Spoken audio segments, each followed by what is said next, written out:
সূরা আলে ইমরান। বিসমিল্লাহির রহমানির রহিম। রহমান রহিম আল্লাহ তাআলার নামে। আলিফ লাম মিম। মহান আল্লাহ তাআলা, তিনি ছাড়া অন্য কোনো মাবুদ নেই। তিনি চিরঞ্জীব, তিনি চিরস্থায়ী। তিনি সত্য দ্বীন সহকারে তোমার উপর এই কিতাব নাজিল করেছেন, যা তোমার আগে নাজিল করা যাবতীয় কিতাবের সত্যতা স্বীকার করে, এবং তিনি তাওরাত ও ইনজিল নাজিল করেছেন। মানবজাতিকে সঠিক পথ প্রদর্শনের জন্য ইতিপূর্বে আল্লাহ তাআলা আরো কিতাব নাজিল করেছেন। তিনি হক ও বাতিলের মধ্যে ফয়সালা করার মানদণ্ড হিসেবে কোরআন অবতীর্ণ করেছেন। তা সত্ত্বেও যারা আল্লাহ তাআলার নিদর্শন সমূহকে অস্বীকার করবে, তাদের জন্য রয়েছে কঠোর শাস্তি। আল্লাহ তাআলা অসীম ক্ষমতার মালিক, তিনি চরম প্রতিশোধ গ্রহণকারীও বটে। তাআলার কাছে আকাশমালা ও ভূখণ্ডের কোন তথ্যই গোপন নেই। তিনি তো সেই মহান সত্তা, যিনি মায়ের পেটে থাকতেই তার ইচ্ছা মতো তোমাদের আকৃতি গঠন করেছেন। আসলেই আল্লাহ তাআলা ছাড়া দ্বিতীয় কোনো মাবুদ নেই। তিনি প্রচন্ড ক্ষমতাশালী এবং প্রবল প্রজ্ঞাময়। তিনি সেই মহান সত্তা। তিনি তোমার উপর এ কিতাব নাজিল করেছেন। এই কিতাবে দু ধরনের আয়াত রয়েছে। এর কিছু হচ্ছে সুস্পষ্ট দ্ব্যর্থহীন আয়াত, সেগুলি হচ্ছে কিতাবের মৌলিক অংশ। এছাড়া বাকি আয়াতগুলো হচ্ছে রূপক বর্ণনায় বর্ণিত মানুষের মাঝে, যাদের অন্তরে বক্রতা রয়েছে। তারা এগুলোকে কেন্দ্র করেই নানা ধরনের ফিতনা ফাসাদ সৃষ্টি করা এবং আল্লাহর কিতাবের অপব্যাখ্যা করার উদ্দেশ্যে এসব রূপক আয়াত থেকে কিছু অংশের অনুসরণ করে। মূলত এসব রূপক বিষয়ের ব্যাখ্যা আল্লাহ তাআলা ছাড়া আর কেউ জানে না। এ কারণেই যাদের মধ্যে জ্ঞানের গভীরতা আছে, সেসব ব্যক্তি বলে, আমরা এর সবটুকুর উপর ঈমান এনেছি। এগুলো সবই তো আমাদের মালিকের পক্ষ থেকে আমাদের দেয়া হয়েছে। সত্য কথা হচ্ছে, আল্লাহর হেদায়েতে প্রজ্ঞাসম্পন্ন লোকেরাই কেবল শিক্ষা গ্রহণ করে থাকে। তা আরো বলে, হে আমাদের মালিক, একবার যখন তুমি আমাদের সঠিক পথের দিশা দিয়েছ, তখন আর তুমি আমাদের মনকে বাঁকা করে দিও না। একান্ত তোমার কাছ থেকে আমাদের প্রতি দয়া করো, কেননা যাবতীয় দয়ার মালিক তো তুমি। হে আমাদের মালিক, তুমি অবশ্যই সমগ্র মানব জাতিকে তোমার সামনে হিসাব নিকাশের জন্য একদিন একত্রিত করবে। এতে কোন রকম সন্দেহ নাই। নিঃসন্দেহে আল্লাহ তাআলা কখনোই ওয়াদা ভঙ্গ করেন না। যারা আল্লাহ তাআলা ও তাঁর বিধান অস্বীকার করেছে, তাদের ধন সম্পদ ও সন্তান সন্ততি আল্লাহর আযাব থেকে তাদের বাঁচানোর ব্যাপারে কোনই উপকারে আসবে না।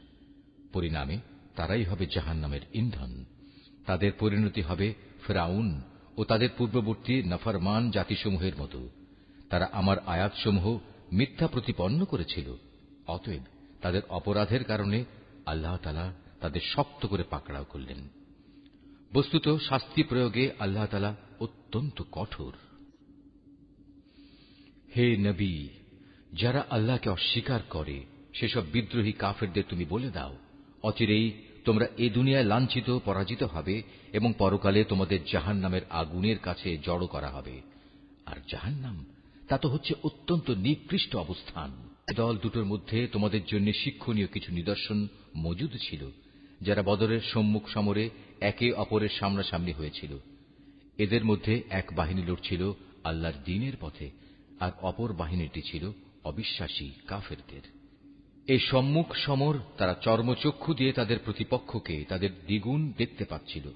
তারপরেও আল্লাহ তাআলা যাকে চান তাকে সাহায্য ও বিজয় দান করেন। এসব ঘটনার মাঝে সেসব লোকের জন্য অনেক কিছু শেখার আছে, যারা অন্তর্দৃষ্টি সম্পন্ন। নারী জাতি, সন্তান সন্ততি, কাঁড়ি কাঁড়ি সোনা রূপা, পছন্দসই ঘোড়া, গৃহপালিত জন্তু ও জমিনের ফসল সব সময়ই মানব সন্তানের জন্য লোভনীয় করে রাখা হয়েছে। এসব হচ্ছে পার্থিব জীবনের ভোগের সামগ্রী মাত্র। স্থায়ী জীবনের উৎকৃষ্ট আশ্রয় তো একমাত্র আল্লাহ তাআলার কাছেই রয়েছে। হে নবী, তুমি তাদের বলো, আমি কি তোমাদের এর চাইতে উৎকৃষ্ট কোন বস্তুর কথা বলবো? হ্যাঁ, সে উৎকৃষ্ট বস্তু হচ্ছে তাদের জন্য যারা আল্লাহকে ভয় করে। এমন সব লোকদের জন্য তাদের মালিকের কাছে রয়েছে মনোরম জান্নাত, যার পাদদেশ দিয়ে প্রবাহমান থাকবে অগণিত ঝর্ণাধারা এবং তারা সেখানে অনাদিকাল থাকবে। আরও থাকবে তাদের পূত পবিত্র সঙ্গী ও সঙ্গিনীরা। সর্বোপরি থাকবে আল্লাহ তাআলার অনাবিল সন্তুষ্টি। আল্লাহ তাআলা নিজ বান্দাদের কার্যকলাপের উপর সর্বদা সতর্ক দৃষ্টি রাখেন। যারা বলে, হে আমাদের মালিক, আমরা অবশ্যই তোমার উপর ঈমান এনেছি, অতঃপর আমাদের যা গুনাহখাতা হয়ে যায় তা তুমি মাফ করে দাও এবং শেষ বিচারের দিন তুমি আমাদের জাহান্নামের আগুন থেকে বাঁচিয়ে দিও। এরা হচ্ছে ধৈর্যশীল এবং সত্যাশ্রয়ী। এরাই অনুগত এবং দানশীল। সর্বোপরি এরা হচ্ছে শেষ রাতে কিংবা উষা লগ্নে ক্ষমা প্রার্থনাকারী। আল্লাহ তাআলা স্বয়ং সাক্ষ্য দিচ্ছেন, তিনি ছাড়া অন্য কোন মাবুদ নেই। ফেরেশতারা এবং জ্ঞানবান মানুষেরাও এই একই সাক্ষ্য দিচ্ছে। আল্লাহ তাআলাই একমাত্র ন্যায় ও ইনসাফ কার্যকর করেন। তিনি ছাড়া দ্বিতীয় কোন মাবুদ নাই। তিনি পরাক্রমশালী, তিনি প্রজ্ঞাময়। নিঃসন্দেহে মানুষের জীবন বিধান হিসেবে আল্লাহ তাআলার কাছে ইসলামই একমাত্র গ্রহণযোগ্য ব্যবস্থা। যাদের আল্লাহর পক্ষ থেকে কিতাব দেওয়া হয়েছিল, তারা এই জীবন বিধান থেকে বিচ্যুত হয়ে নিজেরা একে অপরের প্রতি বিদ্বেষ ও হিংসার বশবর্তী হয়ে বিভিন্ন দলে উপদলে বিভক্ত হয়ে মতানৈক্যে লিপ্ত হয়ে পড়েছিল। তাও আবার তাদের কাছে আল্লাহর পক্ষ থেকে সঠিক জ্ঞান আসার পর যে ব্যক্তি আল্লাহর বিধান অস্বীকার করবে, তার জানা উচিত অবশ্যই আল্লাহ তাআলা দ্রুত হিসাব গ্রহণকারী। যদি এসব মানুষ তোমার সাথে এ ব্যাপারে কোনরূপ বিতর্কে লিপ্ত হয়, তাহলে তুমি তাদের বলে দাও, আমি এবং আমার অনুসারীরা সবাই আল্লাহর কাছে আত্মসমর্পণ করে নিয়েছি। অতঃপর যাদের আল্লাহর পক্ষ থেকে কিতাব দেওয়া হয়েছে এবং যারা কোনো কিতাব না পেয়ে মূর্খ থেকে গেছে, তাদের সবাইকে জিজ্ঞাসা করো, তোমরা কি সবাই আল্লাহর কাছে আত্মসমর্পণ করেছ? হ্যাঁ, তারা যদি জীবনের সর্বক্ষেত্রে আল্লাহর আনুগত্য মেনে নেয়, তাহলে তারা তো সঠিক পথ পেয়েই গেল। কিন্তু তারা যদি ঈমান থেকে মুখ ফিরিয়ে নেয়, তাহলে মনে রেখো, তোমার দায়িত্ব হচ্ছে কেবল আমার কথা পৌঁছে দেয়া। আল্লাহ তাআলা বান্দাদের কর্মকাণ্ড পর্যবেক্ষণ করছেন। নিঃসন্দেহে যারা আল্লাহর নাজিল করা নিদর্শনসমূহ অস্বীকার করে, যারা অন্যায়ভাবে নবীদের হত্যা করে এবং মানব জাতিকে যারা ন্যায় ও ইনসাফ মেনে চলার আদেশ দেয়, তাদের হত্যা করে, এদের তুমি এক কঠোর শাস্তির সুসংবাদ দাও। এদের অবস্থা হচ্ছে দুনিয়া আখেরাত উভয় স্থানেই এদের কর্ম ব্যর্থ নিষ্ফল হয়ে গেছে, আর এ কারণেই এদের কোথাও কোনো সাহায্যকারী থাকবে না। হে নবী, তুমি তাদের সম্পর্কে চিন্তা করে দেখেছ কি, যাদের আমার কেতাবের কিছু অংশ দেয়া হয়েছিল, অতঃপর তাদের যখন আল্লাহর কেতাবের সে অংশের দিকে ডাকা হল যা তাদের মধ্যকার অমীমাংসিত বিষয়সমূহের মীমাংসা করে দেবে, তখন তাদের একদল লোক এ হেদায়েত থেকে মুখ ফিরিয়ে নিল। মূলত এরাই হচ্ছে সেসব লোক যারা আল্লাহর ফয়সালা থেকে পরান্মুখ থাকে। এটা এ কারণে যে এ নির্বোধ লোকেরা বলে, দোজখের আগুন আমাদের শরীর কখনো স্পর্শ করবে না, আর যদি একান্ত করেও তা হবে হাতে গোনা কয়েকটি দিনের ব্যাপার মাত্র। মূলত তাদের নিজেদের ধর্ম বিশ্বাসের মাঝে নিজেদের মন গড়া ধারণাই তাদের প্রতারিত করে রেখেছে। অতঃপর সেদিন অবস্থান কেমন হবে, যেদিন আমি সমগ্র মানব সন্তানকে একত্রিত করব, যেদিন সম্পর্কে কোনো দ্বিধা সন্দেহের অবকাশ নেই। সেদিন প্রত্যেক মানব সন্তানকেই তার নিজস্ব অর্জিত বিনিময় পুরোপুরি দিয়ে দেয়া হবে এবং সেদিন কারো উপর বিন্দুমাত্র জুলুম করা হবে না। হে নবী, তুমি বলো, হে রাজাধিরাজ মহান আল্লাহ, তুমি যাকে ইচ্ছা তাকে সাম্রাজ্য দান করো, আবার যার কাছ থেকে চাও তা কেড়েও নিয়ে যাও। যাকে ইচ্ছা তুমি সম্মানিত করো, যাকে ইচ্ছা তুমি অপমানিত করো। সব রকমের কল্যাণ তো তোমার হাতেই নিবদ্ধ। নিশ্চয়ই তুমি সবকিছুর উপর একক ক্ষমতাবান। তুমি রাতকে দিনের মাঝে শামিল করো, আবার দিনকে রাতের ভেতর শামিল করো। প্রাণহীন বস্তু থেকে তুমি যেমন প্রাণের আবির্ভাব ঘটাও, আবার প্রাণহীন অসাড় বস্তু বের করে আনো প্রাণ সর্বস্ব জীব থেকে, এবং যাকে ইচ্ছা তুমি বিনা হিসেবে রিজিক দান করো। ঈমানদার ব্যক্তিরা কখনো ঈমানদারদের বদলে অবিশ্বাসী কাফেরদের নিজেদের বন্ধু বানাবে না। যদি তোমাদের কেউ তা করে, তবে আল্লাহর সাথে তার কোনো সম্পর্কই থাকবে না। হ্যাঁ, তাদের কাছ থেকে কোনো আশঙ্কা থাকলে তোমরা নিজেদের বাঁচাতে গেলে ভিন্ন কথা।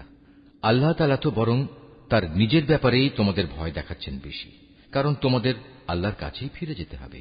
হে নবী, তুমি বলো, তোমরা তোমাদের মনের ভেতর কিছু গোপন করে রাখো কিংবা তা সবার সামনে প্রকাশ করে দাও, তা আল্লাহ তাআলা ভালোভাবে অবগত হন। আসমান, জমিন ও এর আভ্যন্তরীণ সবকিছু তিনি জানেন। সর্বোপরি আল্লাহ তাআলা সৃষ্টি লোকের সবকিছুর উপর ক্ষমতাবান। তিনি সকল শক্তির আধার। যেদিন প্রত্যেকেই তার ভালো কাজ সামনে হাজির দেখতে পাবে, যে ব্যক্তির কৃতকর্ম খারাপ থাকবে সে সেদিন কামনা করতে থাকবে যে তার মধ্যে এবং বিচারের এই দিনটির মাঝে যদি দুস্তর একটা তফাৎ থাকত। আল্লাহ তাআলা তো তোমাদের তার ক্ষমতা ও শাস্তি থেকে ভয় দেখাচ্ছেন, কারণ আল্লাহ তাআলা তার বান্দাদের সাথে অত্যন্ত অনুগ্রহশীল। হে নবী, তুমি বলো, তোমরা যদি আল্লাহ তাআলাকে ভালোবাসো তাহলে আমার কথা মেনে চলো, তাহলে আল্লাহ তাআলাও তোমাদের ভালোবাসবেন এবং তিনি তোমাদের গুনাহ খাতা মাফ করে দেবেন। আল্লাহ তাআলা অত্যন্ত ক্ষমাশীল ও দয়াবান। তুমি আরো বলো, তোমরা আল্লাহ তাআলা ও তার রাসূলের কথা মেনে চলো। এই আহ্বান সত্ত্বেও তারা যদি এ থেকে মুখ ফিরিয়ে নেয়, তুমি জেনে রেখো আল্লাহ তাআলা কখনো কাফেরদের পছন্দ করেন না।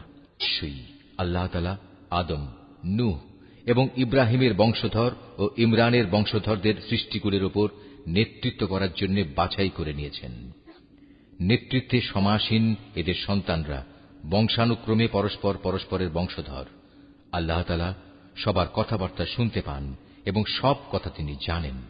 স্মরণ করো, যখন ইমরানের স্ত্রী বলল, হে আমার মালিক, আমার গর্ভে যে সন্তান আছে তাকে আমি স্বাধীনভাবে তোমার দ্বীনের কাজ করার জন্য উৎসর্গ করলাম। তুমি আমার পক্ষ থেকে এ সন্তানটিকে কবুল করে নাও।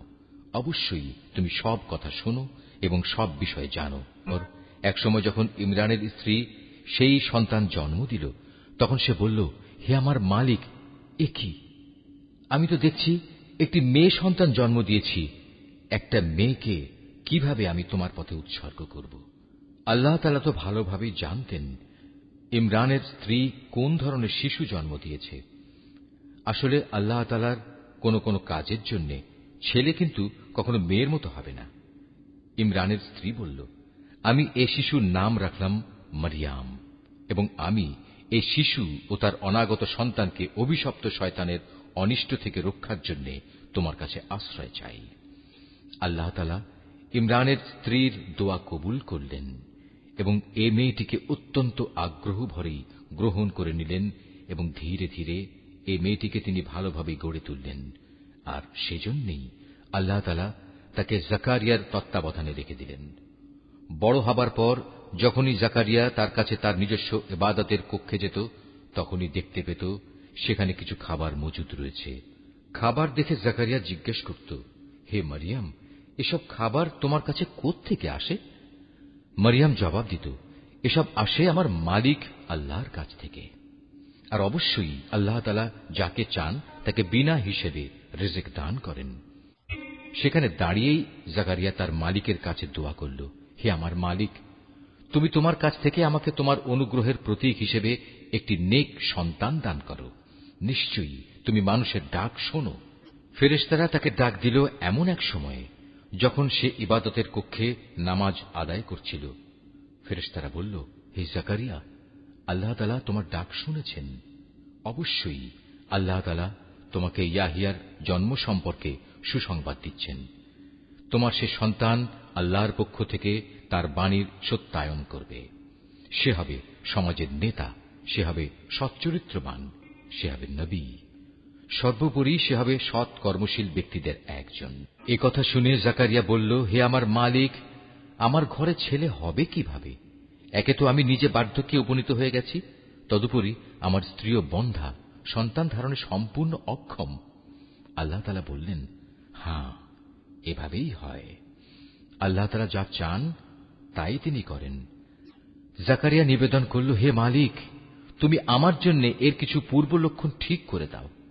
আল্লাহ তাআলা বললেন, হ্যাঁ, তোমার সে লক্ষণ হবে এই যে তুমি 3 দিন 3 রাত পর্যন্ত মানুষের সাথে ইশারা ইঙ্গিত ছাড়া কথাবার্তা বলবে না। এ অবস্থায় তুমি তোমার মালিককে বেশি বেশি স্মরণ করবে এবং সকাল সন্ধ্যায় তাঁর পবিত্র নামসমূহের তসবিহ পাঠ করতে থাকবে। অতঃপর মরিয়ম বয়প্রাপ্ত হল।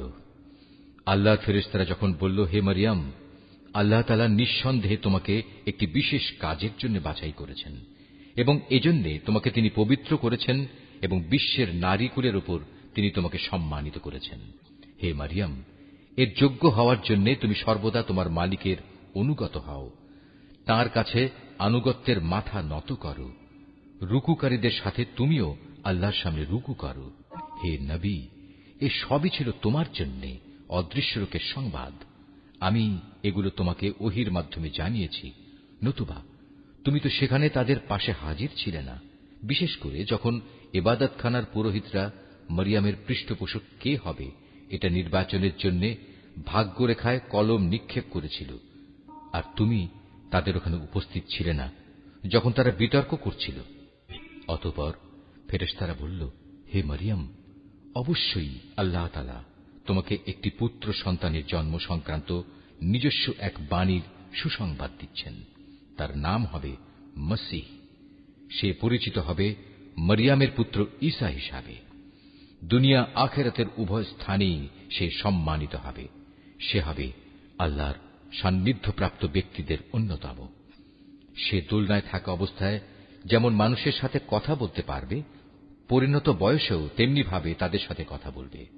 বস্তুত সে হবে নেককার মানুষদের একজন। মরিয়ম বলল, হে আমার মালিক, আমার গর্ভে সন্তান আসবে কোত্থেকে? আমাকে তো কখনো কোনো মানব সন্তান স্পর্শ পর্যন্ত করেনি। আল্লাহ তাআলা বললেন, এভাবেই আল্লাহ তাআলা যাকে চান তাকে চিরাচরিত নিয়ম ছাড়াই পয়দা করেন। তিনি যখন কোনো কাজ করার সিদ্ধান্ত নেন তখন শুধু তাকে বলেন, হয়ে যাও, অতঃপর সাথে সাথে তা সংঘটিত হয়ে যায়। ফেরেশতারা মরিয়মকে বলল, তোমার সন্তানকে আল্লাহ তাআলা তাঁর কিতাব ও প্রজ্ঞার বিষয়গুলো শেখাবেন, সাথে সাথে তিনি তাকে তাওরাত এবং ইনজিলও শিক্ষা দেবেন। আল্লাহ তাআলা তাকে বনী ইসরাইলদের কাছে রসুল করে পাঠালেন। অতঃপর সে আল্লাহর রসুল হয়ে তাদের কাছে এসে বলল, আমি নিঃসন্দেহে তোমাদের মালিকের কাছ থেকে নবুয়তের কিছু নিদর্শন নিয়ে এসেছি। সেই নিদর্শনগুলো হচ্ছে, আমি তোমাদের জন্য মাটি দ্বারা পাখির মতো করে একটি আকৃতি গঠন করব এবং পরে তাতে ফুঁ দেব। অতঃপর তোমরা দেখবে এই আকৃতিটি আল্লাহর ইচ্ছায় জীবন্ত পাখি হয়ে যাবে, আর জন্মান্ধ এবং কুষ্ঠ রোগীকেও সুস্থ করে দেব। আল্লাহর ইচ্ছায় এভাবে আমি মৃতকেও জীবিত করে দেব। আমি তোমাদের আরো বলে দেব, তোমরা নিজের ঘরে কি কি জিনিস খাও, আবার কি জিনিস না খেয়ে জমা করে রাখো। মূলত তোমরা যদি আল্লাহর উপর ঈমান আনো তাহলে নিঃসন্দেহে এতে তোমাদের জন্য নিদর্শন রয়েছে। মসীহ ঈসা ইবনে মরিয়ম আরো বলবে, তাওরাতের যে বাণী আমার কাছে রয়েছে আমি তার সত্যায়নকারী। তাছাড়া তোমাদের উপর হারাম করে রাখা হয়েছে এমন কতিপয় জিনিসও আমি তোমাদের জন্য হালাল করে দেব, এবং আমি তোমাদের মালিকের পক্ষ থেকে এই নিদর্শন নিয়েই এসেছি। অতএব তোমরা আল্লাহকে ভয় করো এবং আমার আনুগত্য করো। নিশ্চয়ই আল্লাহ তাআলা আমার মালিক, তোমাদেরও মালিক। অতএব তোমরা তাঁরই ইবাদত করো, আর এটাই হচ্ছে একমাত্র সঠিক ও সোজা পথ। অতঃপর ঈসা যখন তাদের থেকে কুফরি আঁচ করতে পারল তখন সে সাথীদের ডেকে বলল, কে আছো তোমরা আল্লাহ তাআলার পথের দিকে চলার সময় আমার সাহায্যকারী হবে? হাওয়ারীরা বলল, হ্যাঁ, আমরাই হব আল্লাহর সাহায্যকারী। আমরা আল্লাহর উপর ঈমান এনেছি। হে ঈসা, তুমি সাক্ষী থাকো, আমরা সবাই এক একজন অনুগত বান্দা। হাওয়ারীরা বলল, হে আল্লাহ, তুমি যা কিছু নাজিল করেছ আমরা তার উপর ঈমান এনেছি এবং আমরা রসুলের কথাও মেনে নিয়েছি। সুতরাং তুমি সত্যের পক্ষে সাক্ষ্যদাতাদের সাথে আমাদের নাম লিখে দাও। অতঃপর বনী ইসরায়েলের লোকেরা আল্লাহর নবীর বিরুদ্ধে দারুণ শঠতা করল, তাই আল্লাহ কৌশলের পন্থা গ্রহণ করলেন। বস্তুত আল্লাহ তাআলাই হচ্ছেন সর্বোত্তম কৌশলী। যখন আল্লাহ তাআলা বললেন, হে ঈসা, আমি তোমার এই দুনিয়ার জীবন কাটানোর কাল শেষ করতে যাচ্ছি এবং বর্তমান পরিস্থিতিতে আমি তোমাকে আমার কাছে তুলে আনব। যারা তোমাকে মেনে নিতে অস্বীকার করছে তাদের যাবতীয় পাপ থেকেও আমি তোমাকে পবিত্র করে নেব, আর যারা তোমাকে অনুসরণ করছে তাদের আমি কিয়ামত পর্যন্ত এই অস্বীকারীদের উপর বিজয়ী করে রাখব। অতঃপর তোমাদের সবাইকে আমার কাছেই ফিরে আসতে হবে। সেদিন ঈসা সম্পর্কিত যেসব বিষয়ে তোমরা মতবিরোধে লিপ্ত ছিলে, তার সবকটি বিষয়ই আমি তোমাদের মাঝে মীমাংসা করে দেব। যারা আমার বিধান অস্বীকার করেছে, আমি তাদের এই দুনিয়ায় অপমান ও আখিরাতে আগুনে দগ্ধ হওয়ার কঠোরতর শাস্তি দেব। এ থেকে বাঁচানোর মতো সেদিন তাদের কোনো সাহায্যকারী থাকবে না। অপরদিকে যারা আল্লাহর উপর ঈমান এনেছে এবং ভালো কাজ করেছে, অতঃপর আল্লাহ তাদের সবাইকে তাদের পাওনা পুরোপুরি আদায় করে দেবেন। আল্লাহ তাআলা জালেমদের কখনো ভালোবাসেন না। এই কিতাব যা আমি তোমাকে পড়ে শোনাচ্ছি, তা হচ্ছে আল্লাহর নিদর্শন ও জ্ঞানপূর্ণ উপদেশ বিশেষ। সত্য কথা হচ্ছে, আল্লাহ তাআলার কাছে ঈসার উদাহরণ হচ্ছে প্রথম মানুষ আদমের মতো। তাকেও আল্লাহ তাআলা মাতা পিতা ছাড়া সরাসরি মাটি থেকে পয়দা করেছেন।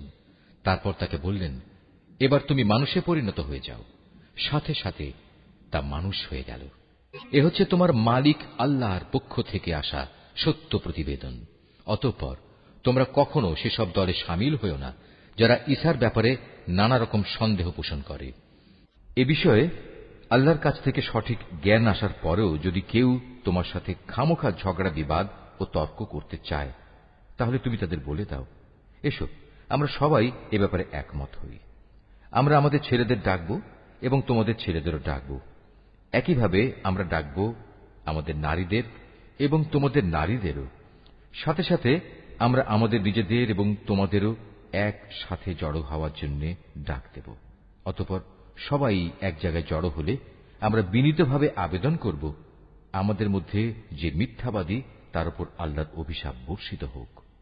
এ হচ্ছে সঠিক ও নির্ভুল ঘটনা। আল্লাহ তাআলা ছাড়া দ্বিতীয় কোনো মাবুদ নাই। নিঃসন্দেহে আল্লাহ তাআলা পরম শক্তিশালী ও প্রজ্ঞাময়। অতঃপর তারা যদি এ চ্যালেঞ্জ থেকে মুখ ফিরিয়ে নেয়, তাহলে তারা যেন জেনে রাখে, আল্লাহ তাআলা কলহ সৃষ্টিকারীদের ভালো করেই জানেন।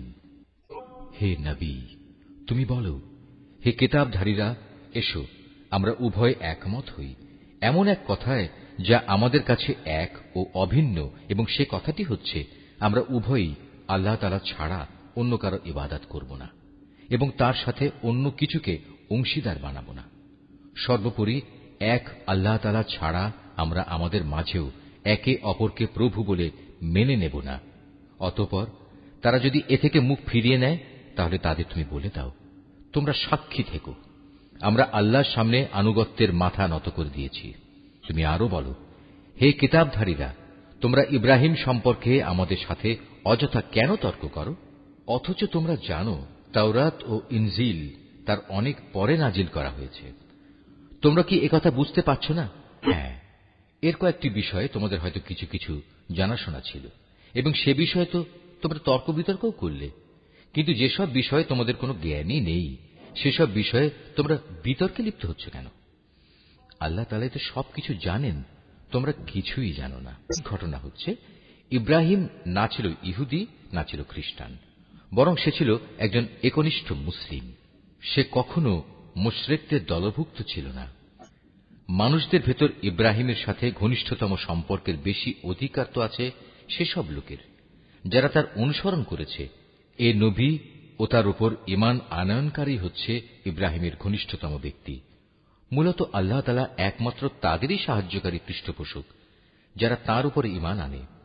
এ কিতাবধারীদের একটি দল বিভ্রান্তি সৃষ্টি করে তোমাদের কোনো না কোনোভাবে পথভ্রষ্ট করে দিতে চায়, যদিও তাদের এ বোধটুকু নেই যে তাদের এসব কর্মপন্থা তাদের নিজেদের ছাড়া অন্য কোনো ব্যক্তিকেই পথভ্রষ্ট করতে পারবে না।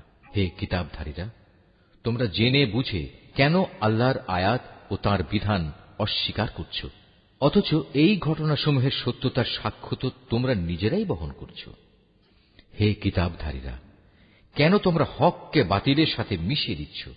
এতে করে তোমরা তো সত্যকেই গোপন করে দিচ্ছ, অথচ এটা যে সত্যের একান্ত পরিপন্থী তা তোমরা ভালো করেই জানো। আহলে কিতাবদের মধ্যে থেকে একদল নির্বোধ তাদের নিজেদের লোকদের বলে, মুসলমানদের উপর যা কিছু অবতীর্ণ হয়েছে তোমরা সকালবেলায় তার উপর ঈমান আনো এবং বিকেলবেলায় গিয়ে তা অস্বীকার করো। এর ফলে তারা সম্ভবত ঈমান থেকে ফিরে আসবে। যারা তোমাদের জীবন বিধানের অনুসরণ করে এমন সব লোকজন ছাড়া অন্য কারো কথাই তোমরা মেনে নিও না। হে নবী, তুমি বলে দাও, একমাত্র হেদায়েত হচ্ছে আল্লাহর হেদায়েত। তোমরা একথা মনে করো না যে তোমাদের যে ধরনের ব্যবস্থা দেওয়া হয়েছে তেমন ধরনের কিছু অন্য কাউকেও দেওয়া হবে এবং সে সূত্র ধরে অন্য লোকেরা তোমাদের মালিকের দরবারে তোমাদের বিরুদ্ধে কোন রকম যুক্তিতর্ক খাড়া করবে। হে নবী, তুমি তাদের বলে দাও, হেদায়েতের এ অনুগ্রহ তো আল্লাহর হাতেই। তিনি যাকে ইচ্ছা তাকেই তা দান করেন। আল্লাহ তাআলা বিশাল প্রজ্ঞা সম্পন্ন। দয়া দিয়ে তিনি যাকে ইচ্ছা তাকে হিদায়াতের জন্য খাস করে নেন। বস্তুত আল্লাহ তাআলা হচ্ছেন অসীম দয়া ও অনুগ্রহের মালিক। আহলে কিতাবদের মধ্যে এমন লোকও আছে, তুমি যদি তাদের কাছে ধন সম্পদের এক স্তূপ আমানত রাখো, তারা চাওয়া মাত্রই তা তোমাকে ফেরত দেবে। আবার এদের মধ্যে এমন কিছু লোকও আছে যাদের কাছে যদি একটি দিনারও তুমি রাখো, তারা তা তোমাকে ফিরিয়ে দেবে না। হ্যাঁ, যদি এজন্যে তোমরা তাদের উপর চেপে বসতে পারো তাহলে সেটা ভিন্ন। এটা এই কারণে যে এরা বলে, এই অইহুদি অশিক্ষিত লোকদের ব্যাপারে আমাদের উপর কোনো বাধ্যবাধকতা নেই। এভাবেই এরা বুঝে শুনে আল্লাহর উপর মিথ্যা কথা বলে।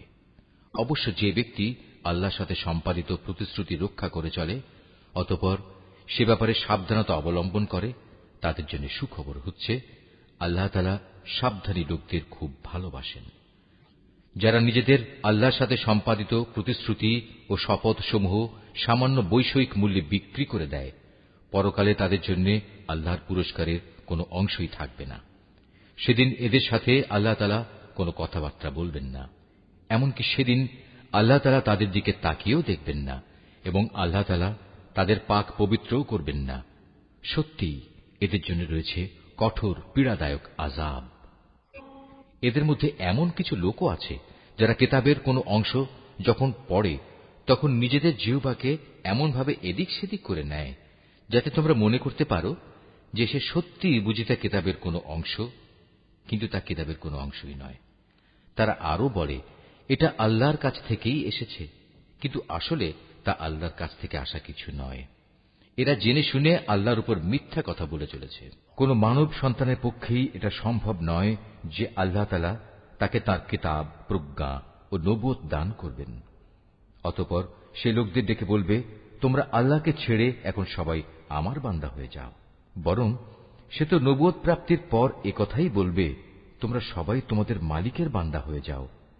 এটা এই কারণে যে তোমরাই মানুষদের এই কিতাব শেখাচ্ছিলে এবং তোমরা নিজেরাও তাই অধ্যয়ন করছিলে। আল্লাহর ফেরেশতা ও তার নবীদের প্রতিপালক রূপে স্বীকার করে নিতে এ ব্যক্তি তোমাদের কখনো আদেশ দেবে না। একবার আল্লাহর অনুগত মুসলমান হবার পর সে কিভাবে তোমাদের পুনরায় কুফরির আদেশ দিতে পারে? আল্লাহ তাআলা যখন তার নবীদের কাছ থেকে প্রতিশ্রুতি নিয়েছিলেন তখন তিনি বলেছিলেন, এ হচ্ছে কিতাব ও তার ব্যবহারিক জ্ঞান কৌশল যা আমি তোমাদের দান করলাম। অতঃপর তোমাদের কাছে যখন আমার কোন রসূল আসবে যে তোমাদের কাছে রক্ষিত আগের কিতাবের সত্যায়ন করবে, তখন তোমরা অবশ্যই তার আনিত বিধানের উপর ঈমান আনবে এবং তাকে সাহায্য করবে। আল্লাহ তাআলা জিজ্ঞাসা করলেন, তোমরা কি এ কথার উপর আমার অঙ্গীকার গ্রহণ করেছ? তারা বলল, হ্যাঁ, আমরা মেনে চলার অঙ্গীকার করছি। আল্লাহ তাআলা বললেন, তাহলে তোমরা সাক্ষী থেকো এবং আমিও তোমাদের সাথে এ অঙ্গীকারে সাক্ষী হয়ে রইলাম। অতঃপর যারা তা ভঙ্গ করে এ থেকে মুখ ফিরিয়ে নেবে তারা অবশ্যই বিদ্রোহী বলে পরিগণিত হবে। তারা কি আল্লাহর দেয়া জীবন ব্যবস্থার বদলে অন্য কোন বিধানের সন্ধান করছে? অথচ আসমান জমিনে যা কিছু আছে, ইচ্ছায় হোক কিংবা অনিচ্ছায় হোক, আল্লাহ তাআলার বিধানের সামনে আত্মসমর্পণ করে আছে এবং প্রত্যেককে তো তাঁর কাছেই ফিরে যেতে হবে। হে নবী, তুমি বলো, আমরা আল্লাহর উপর ঈমান এনেছি আমাদের উপর যা নাজিল করা হয়েছে তার উপর। ইব্রাহিম, ইসমাইল, ইসহাক, ইয়াকুব ও তাদের অন্যান্য বংশধরদের প্রতি যা কিছু নাজিল করা হয়েছে তার উপরও আমরা ঈমান এনেছি। আমরা আরো ঈমান এনেছি মুসা, ঈসা এবং অন্য নবীদের তাদের মালিকের পক্ষ থেকে যা কিছু দেওয়া হয়েছে তার উপরও। আল্লাহর এ নবীদের কারো মাঝেই আমরা কোনো ধরনের তারতম্য করি না। মূলত আমরা সবাই হচ্ছি আল্লাহর কাছে আত্মসমর্পণকারী মুসলমান। কেউ ইসলাম ছাড়া নিজের জন্য অন্য কোন জীবন বিধান অনুসন্ধান করে, তবে তার কাছ থেকে সে উদ্ভাবিত ব্যবস্থা কখনো গ্রহণ করা হবে না। পরকালে সে চরম ব্যর্থ হবে। বলো, যারা ঈমানের আলো পাওয়ার পর কুফরি করেছে, আল্লাহ তাআলা তাদের কিভাবে আবার আলোর পথ প্রদর্শন করবেন? অথচ এর আগে এরাই সাক্ষ্য দিয়েছিল যে আল্লাহর রসুল সত্য এবং এ রসুলের মাধ্যমেই এদের কাছে উজ্জ্বল নিদর্শন সমূহ এসেছিল। আসলে আল্লাহ তাআলা কখনো সীমা লঙ্ঘনকারী ব্যক্তিদের সঠিক পথ প্রদর্শন করেন না। এসব সীমা লঙ্ঘনজনিত কার্যকলাপের একমাত্র প্রতিদান হিসেবে তাদের উপর আল্লাহ তাআলা তাঁর ফেরেশতা ও অন্য সব মানুষের অভিশাপ বর্ষিত হবে। সে অভিশপ্ত স্থান হচ্ছে জাহান্নাম। সেখানে তারা অনাদিকাল ধরে পড়ে থাকবে। এক মুহূর্তের জন্যও তাদের উপর শাস্তির মাত্রা কমানো হবে না, না আযাব থেকে তাদের একটুখানি বিরাম দেওয়া হবে। তবে তাদের কথা আলাদা, যারা এসব কিছুর পর তওবা করেছে এবং তারপর নিজেদের সংশোধন করে নিয়েছে। আল্লাহ তাআলা অবশ্যই ক্ষমাশীল ও পরম দয়ালু। কিন্তু যারা একবার ঈমান আনার পর কুফরির পথ অবলম্বন করেছে, অতঃপর তারা এই বেঈমানি কার্যকলাপ দিন দিন বাড়াতেই থেকেছে, আল্লাহর দরবারে তাদের তওবা কখনো কবুল হবে না, কারণ এ ধরনের লোকেরাই হচ্ছে পথভ্রষ্ট। এটা সুনিশ্চিত, যারা আল্লাহ তাআলাকে অস্বীকার করেছে এবং কুফরি অবস্থায় তাদের মৃত্যু হয়েছে, তারা যদি নিজেদের আল্লাহর আযাব থেকে বাঁচানোর জন্য এক পৃথিবী পূর্ণ স্বর্ণ মুক্তিপণ হিসেবে খরচ করে, তবু তাদের কারো কাছ থেকে তা গ্রহণ করা হবে না। বস্তুত এরাই হচ্ছে সেসব হতভাগ্য ব্যক্তি যাদের জন্য রয়েছে মর্মন্তুদ আযাব, আর সেদিন তাদের কোনো সাহায্যকারীও থাকবে না। তোমরা কখনো যথার্থ নেকি অর্জন করতে পারবে না যতক্ষণ না তোমরা তোমাদের ভালোবাসার জিনিস আল্লাহর পথে ব্যয় করবে। মূলত তোমরা যা কিছুই ব্যয় করো, আল্লাহ তাআলা তা জানেন। আজ তোমাদের জন্য যেসব খাবার হালাল করা হয়েছে তা একসময় বনী ইসরাইলদের জন্য হালাল ছিল, অবশ্য এমন দু একটা জিনিস বাদে যা তাওরাত নাজিল হওয়ার আগেই ইসরাইল তার নিজের উপর হারাম করে রেখেছিল। তুমি বলো, সন্দেহ থাকলে যাও, তোমরা গিয়ে তাওরাত নিয়ে এসো এবং তা পড়ে শোনাও, যদি তোমরা তোমাদের দাবির ব্যাপারে সত্যবাদী হও। যারা এর পরেও আল্লাহর উপর মিথ্যা আরোপ করে, নিঃসন্দেহে তারা বড় জালেম। তুমি বলো, আল্লাহ তাআলা সত্য কথা বলেছেন, অতএব তোমরা সবাই নিষ্ঠার সাথে ইব্রাহিমের মতাদর্শ অনুসরণ করো। আর ইব্রাহিম কখনো আল্লাহর সাথে অংশীবাদীদের দলে শামিল ছিল না। নিশ্চয়ই গোটা মানব জাতির জন্য সর্বপ্রথম যে ঘরটি বানিয়ে রাখা হয়েছিল তা ছিল বাক্কায় তথা মক্কা নগরীতে। এ ঘরকে কল্যাণ, মঙ্গলময় এবং মানবকুলের দিশারি হিসেবেই বানানো হয়েছিল। এখানে রয়েছে আল্লাহ তাআলার সুস্পষ্ট নিদর্শন সমূহ। আরও রয়েছে সেই স্থান যেখানে ইব্রাহিম দাঁড়িয়েছিল। এই ঘরের বিশেষ মর্যাদা হচ্ছে, যে এখানে প্রবেশ করবে সে দুনিয়া আখিরাত উভয় স্থানেই নিরাপদ হয়ে যাবে। দ্বিতীয় মর্যাদা হচ্ছে, মানব জাতির উপর আল্লাহর জন্য এই দায়িত্ব দেওয়া হয়েছে যে যে ব্যক্তিরই এ ঘর পর্যন্ত পৌঁছার সামর্থ্য থাকবে সে যেন এই ঘরের হজ আদায় করে। আর যদি কেউ এ বিধান অস্বীকার করে, তার জেনে রাখা উচিত আল্লাহ তাআলা সৃষ্টিকুলের মোটেই মুখাপেক্ষী নন। হে নবী, তুমি বলো, হে আহলে কিতাবরা, তোমরা কেন জেনে বুঝে আল্লাহর আয়াত অস্বীকার করো, অথচ আল্লাহ তাআলাই তোমাদের যাবতীয় কাজের সাক্ষী। তুমি আরো বলো, হে আহলে কিতাবরা, তোমরা কেন তাদের আল্লাহর পথ থেকে ফেরাতে চেষ্টা করছো যারা ঈমান এনেছে, এবং এভাবেই তোমরা আল্লাহর পথকে বাঁকা করতে চাও, অথচ এই লোকদের সত্যপন্থী হবার ব্যাপারে তোমরাই তো সাক্ষী। আল্লাহ তাআলা তোমাদের এই সব বিদ্রোহমূলক আচরণ সম্পর্কে মোটেই উদাসীন নন। হে মানুষ, তোমরা যারা ঈমান এনেছ, যাদের কিতাব দেয়া হয়েছে, তোমরা যদি তাদের কোনো একটি দলের কথা মেনে চলো, তাহলে মনে রেখো এরা ঈমান আনার পরেও ধীরে ধীরে তোমাদের কাফের বানিয়ে দেবে। আর তোমরা কিভাবে কুফরি করবে যখন তোমাদের সামনে বারবার আল্লাহর আয়াতসমূহ তেলাওয়াত করা হচ্ছে? তাছাড়া এই আয়াতের বাহক স্বয়ং আল্লাহর রসুল যখন তোমাদের মাঝে মজুদ রয়েছে। যে ব্যক্তি আল্লাহ ও তাঁর বিধানকে শক্ত করে আঁকড়ে ধরবে সে অবশ্যই সোজা পথে পরিচালিত হবে। হে মানুষ, তোমরা যারা ঈমান এনেছ, আল্লাহকে ভয় করো, ঠিক যতটুকু ভয় তাকে করা উচিত। আল্লাহর কাছে সম্পূর্ণ আত্মসমর্পণকারী না হয়ে তোমরা কখনো মৃত্যুবরণ করো না। তোমরা সবাই মিলে আল্লাহর রশিকে শক্ত করে আঁকড়ে ধরো এবং কখনো পরস্পর বিচ্ছিন্ন হও না। তোমরা তোমাদের উপর আল্লাহর সেই নিয়ামতের কথা স্মরণ করো যখন তোমরা একে অপরের দুশমন ছিলে। অতঃপর আল্লাহ তাআলা তাঁর দ্বীনের বন্ধন দিয়ে তোমাদের একের জন্য অপরের মনে ভালোবাসার সঞ্চার করে দিলেন। অতঃপর যুগ যুগান্তরের শত্রুতা ভুলে তোমরা আল্লাহর অনুগ্রহে একে অপরের ভাই হয়ে গেলে, অথচ তোমরা ছিলে হানাহানির অগ্নিকুণ্ডের প্রান্তসীমায়। অতঃপর সেখান থেকে আল্লাহ তাআলা তার রহমত দিয়ে তোমাদের উদ্ধার করলেন। আল্লাহ তাআলা এভাবেই তার নিদর্শনসমূহ তোমাদের কাছে স্পষ্ট করে বর্ণনা করেন, যাতে করে তোমরা সঠিক পথের সন্ধান পেতে পারো।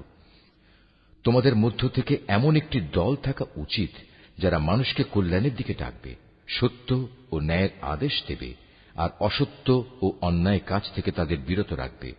অতঃপর যারা এই দলে শামিল হবে, সত্যিকার অর্থে তারাই সাফল্যমণ্ডিত হবে। তোমরা কখনো তাদের মতো হয়ো না, যাদের কাছে আল্লাহর পক্ষ থেকে সুস্পষ্ট নিদর্শন আসার পরেও তারা বিভিন্ন দলে উপদলে বিভক্ত হয়ে পড়েছে এবং নিজেদের মধ্যে নানা ধরনের মতানৈক্য সৃষ্টি করেছে। তাদের জন্য কঠোর শাস্তি রয়েছে। সে কিয়ামতের দিন নিজেদের নেক আমল দেখে কিছু সংখ্যক চেহারা শুভ্র সমুজ্জ্বল হয়ে যাবে, আবার কিছু সংখ্যক মানুষের চেহারা ব্যর্থতার নথিপত্র দেখার পর কালো ও বিশ্রী হয়ে পড়বে। সুতরাং যাদের মুখ সেদিন কালো হয়ে যাবে, জাহান্নামের প্রহরীরা তাদের জিজ্ঞেস করবে, ঈমানের নিয়ামত পাওয়ার পরও কি তোমরা কুফরির পথ অবলম্বন করেছিলে? অতঃপর তোমরা নিজেদের কুফরির প্রতিফল হিসেবে এ আযাব উপভোগ করতে থাকো। আর যাদের চেহারা আলোকোজ্জ্বল হবে, তারা সেদিন আল্লাহ তাআলার অফুরন্ত দয়ার আশ্রয়ে থাকবে, তারা সেখানে থাকবে চিরদিন। এর সবকিছুই হচ্ছে আল্লাহর নিদর্শন। যথাযথভাবে আমি সেগুলো তোমাকে পড়ে শোনাচ্ছি, কেননা আল্লাহ তাআলা তার আয়াতসমূহ গোপন রেখে এবং পরে সেজন্য শাস্তির বিধান করে সৃষ্টিকুলের উপর কোনো জুলুম করতে চান না। মূলত আসমানসমূহ ও জমিনে যা কিছু আছে সবই আল্লাহর জন্য। সবকিছুকে একদিন আল্লাহর দিকে ফিরিয়ে দেয়া হবে। তোমরাই হচ্ছে দুনিয়ার সর্বোত্তম জাতি। সমগ্র মানব জাতির কল্যাণের জন্যই তোমাদের উত্থান। তোমাদের দায়িত্ব হচ্ছে তোমরা দুনিয়ার মানুষদের সৎ কাজের আদেশ দেবে এবং অসৎ কাজ থেকে বিরত রাখবে। আর তোমরা নিজেরাও আল্লাহর উপর পুরোপুরি ঈমান আনবে। আহলে কিতাবরা যদি সত্যি সত্যি ঈমান আনত, তাহলে এটা তাদের জন্য কতই না ভালো হতো।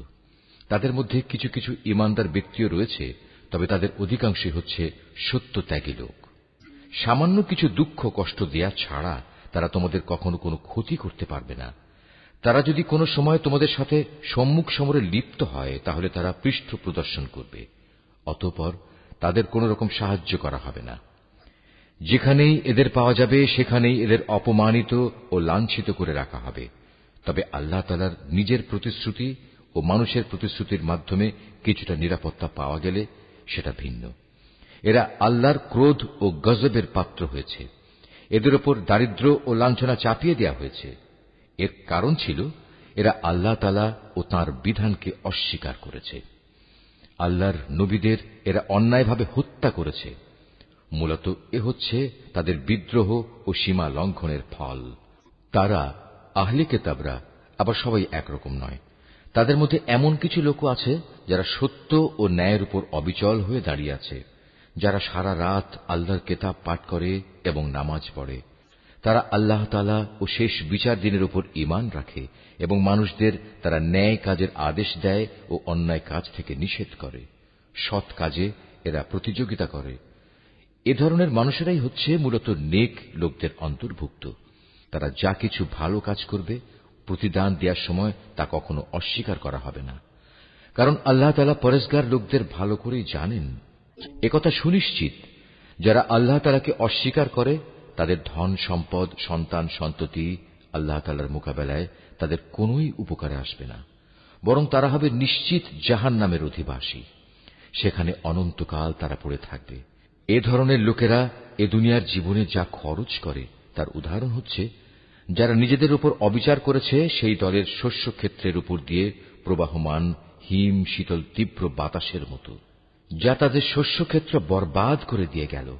মূলত আল্লাহ তাআলা তাদের উপর কোনই অবিচার করেননি, বরং কুফরির পন্থা অবলম্বন করে এরা নিজেরাই নিজেদের উপর জুলুম করেছে।